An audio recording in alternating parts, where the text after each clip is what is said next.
Flamengo dá checkmate na contratação de Claudinho, formaliza a proposta, vamos falar sobre isso, tem atualizações sobre a situação do Claudinho, vamos bater um papo sobre Vidal, rapaziada. Tá de saída mesmo, Pedrão? Vamos atualizar essa informação pra vocês aí. Tem muita coisa, muito assunto, tem até Matheus Pereira aqui. Então dá aquela moral, se inscreve no canal, botão aqui embaixo, clica aí, se inscreve no canal, aciona o sininho da notificação e deixa o teu like, porque o teu like ajuda o canal a voar, meu querido. Então se inscreve, aciona o sino, deixa o like, falta isso, esse tantinho aqui, para batermos a meta dos 849 mil inscritos. Belezinha? Tranquilão? Então vem comigo, rubro-negro, vamos às notícias do Flamengo, rapaz!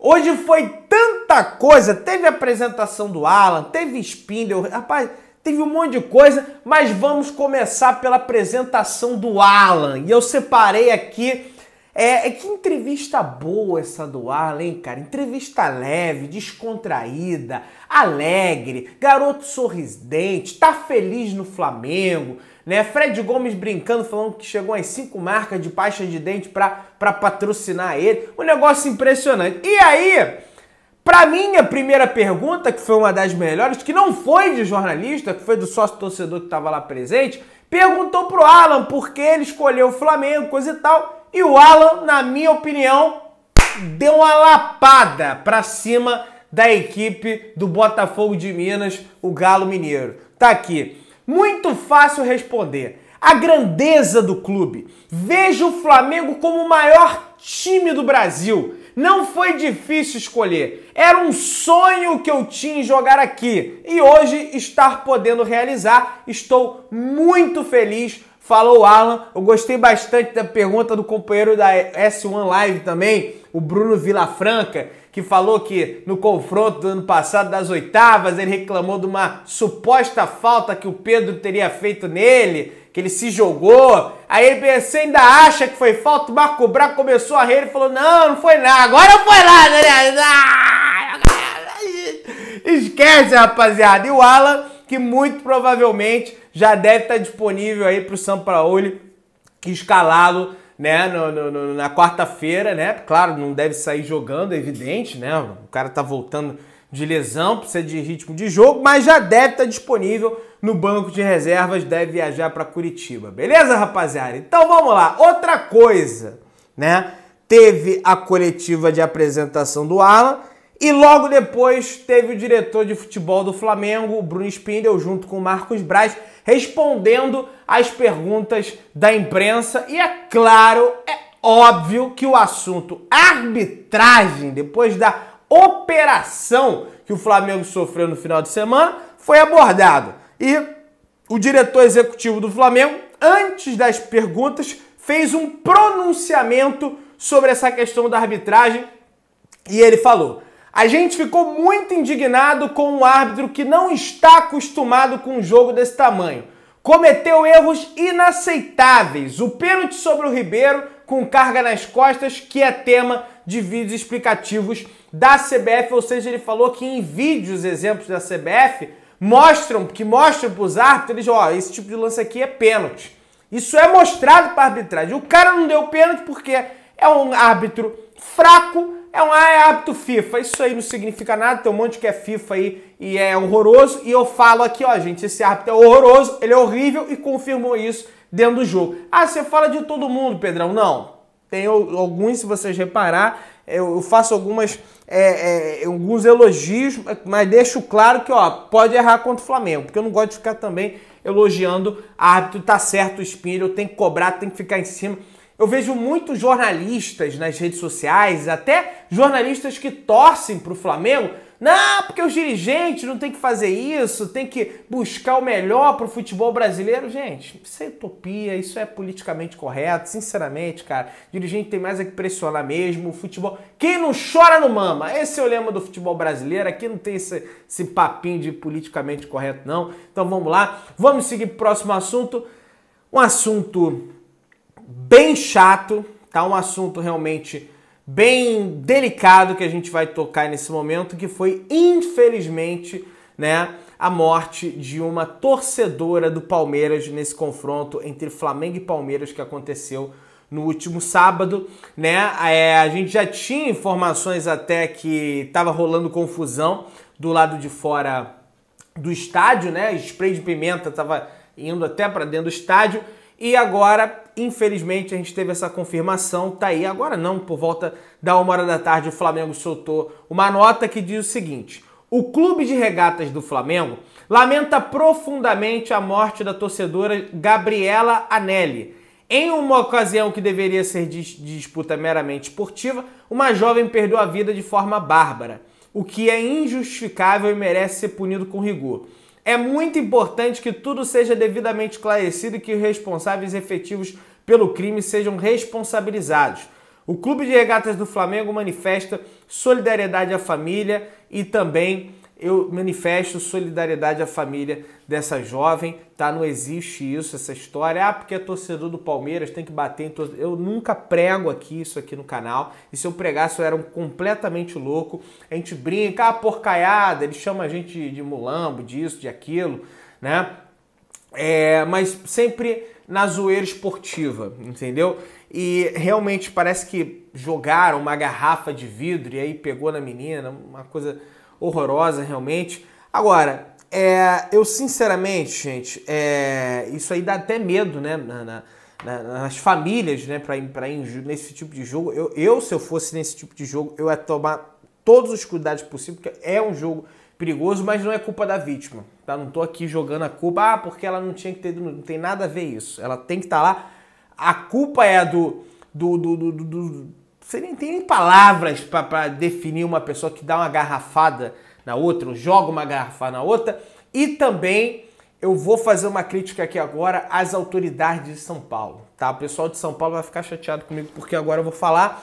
Gente, não tem comparação a segurança que a polícia do Rio de Janeiro dá para o cidadão que vai ao estádio no Rio de Janeiro e a segurança que a polícia de São Paulo dá. Tanto é que em São Paulo, em vez de eles tentarem resolver o problema,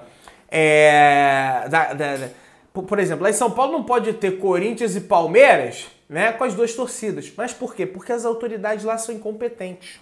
E aí, para jogar a sujeira para debaixo do tapete, não, torcida única. Eles fazem isso, entendeu?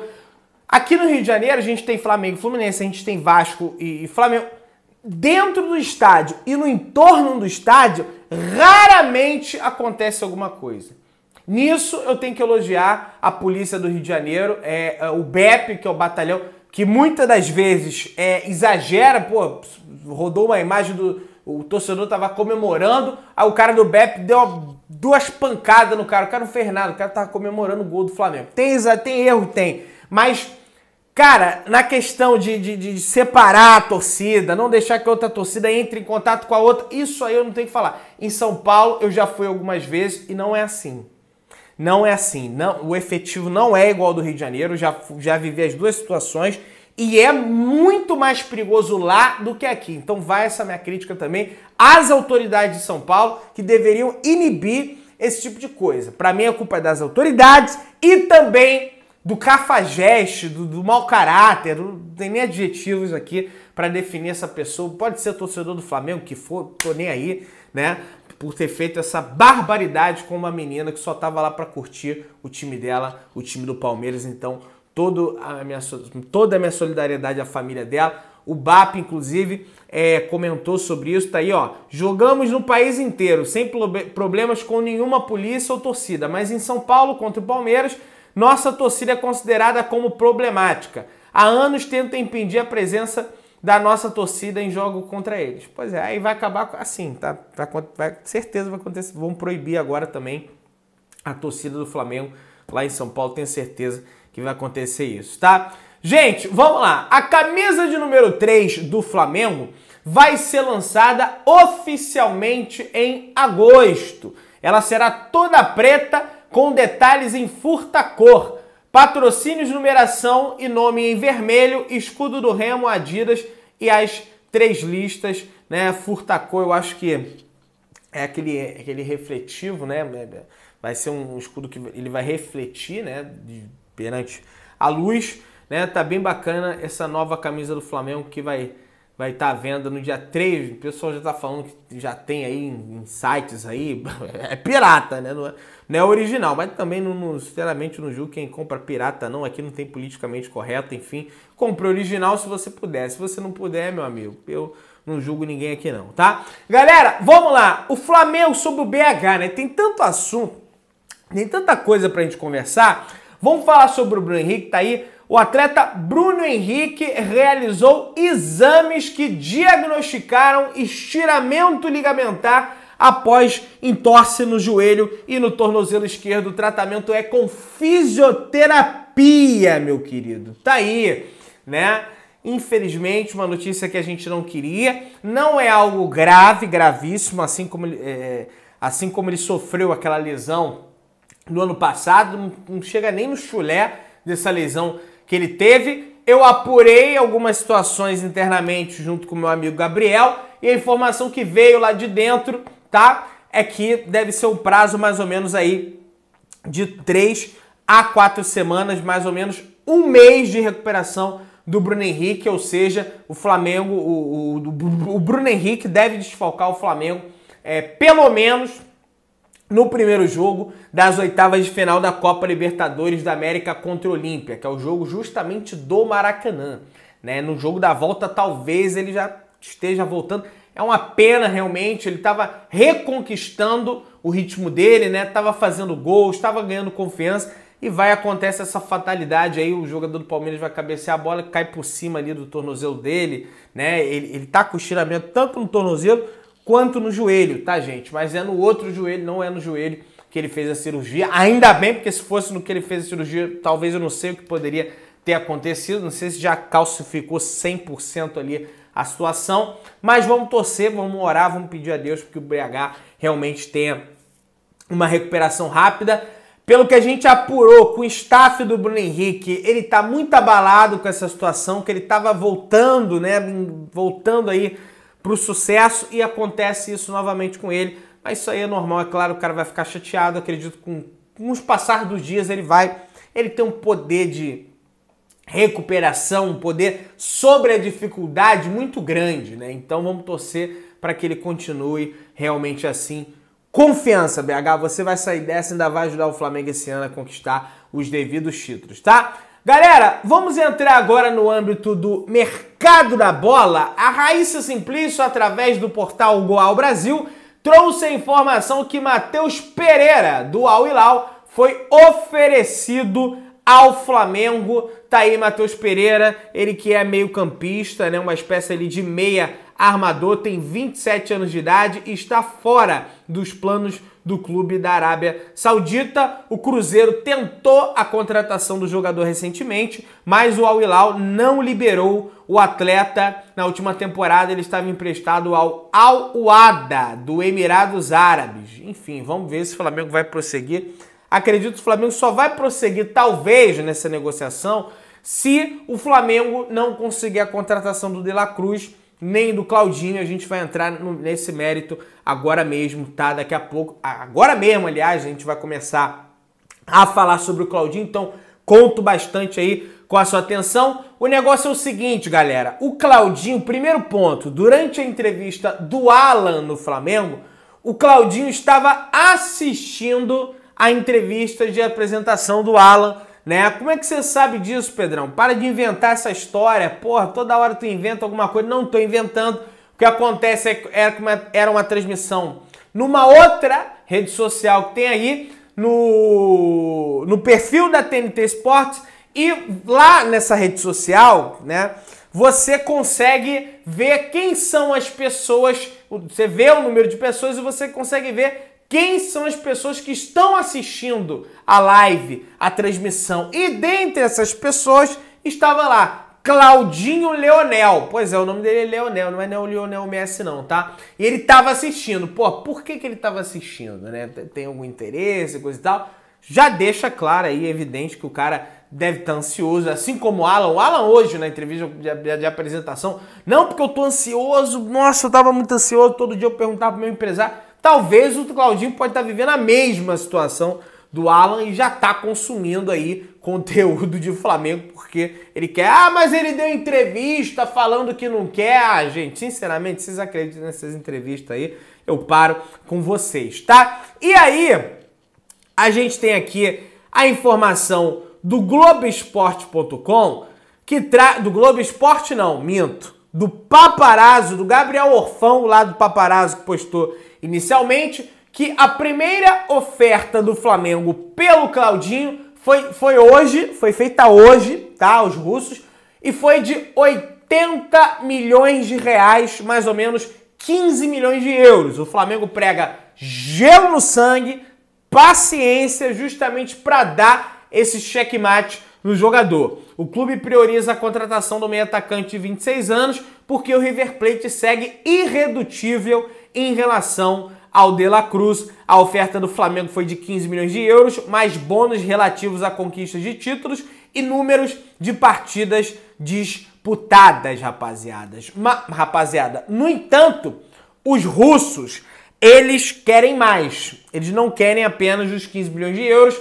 Na época, eles pagaram os 15 milhões de euros ao Bragantino, que deu mais ou menos 92 milhões de reais, porque à época o euro estava valendo mais do que está valendo hoje em relação ao real, né? Questão cambial aí, né? O Flamengo entende que precisará do famoso gelo no sangue para fechar a contratação até o fechamento atual da janela de transferência, que vai até o dia 2 de agosto. Vai lembrar que o Claudinho deixou esse último jogo sentindo a coxa. O Marcos Braz, inclusive, foi perguntado sobre essa situação hoje. Pô, Braz, até esqueci que fez a pergunta, peço desculpas já ao colega, tá? Foi boa a pergunta, foi uma baita pergunta.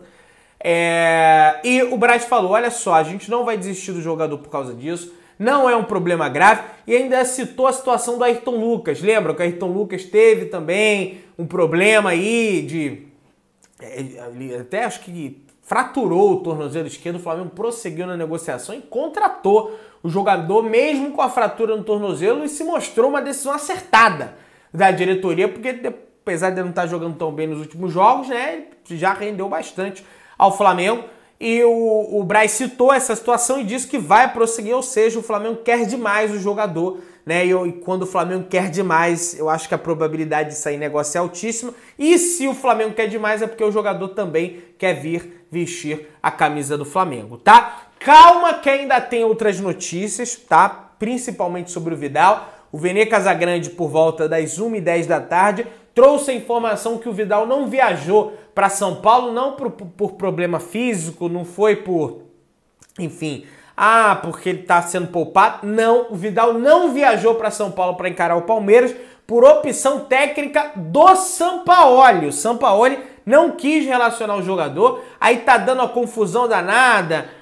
Parece que teve um torcedor do Flamengo que comentou lá no post do Vidal, por que o Vidal não joga? A esposa do Vidal comentou, já virou caso de família.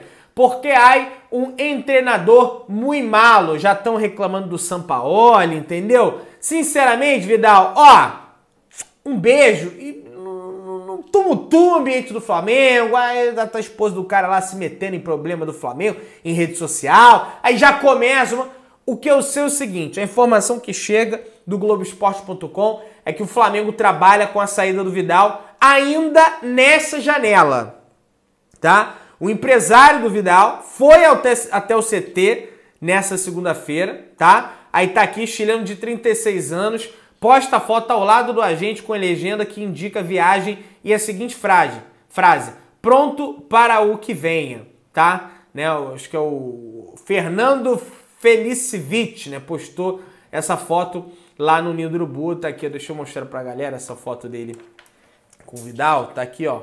O empresário do Vidal é esse cara aqui e postou essa foto, pronto, meio que uma despedida, né, do Flamengo. Cara, hoje o Vidal é o pior custo-benefício de longe pro Flamengo. Não rendeu realmente o esperado, rendeu um pouquinho no ano passado, né?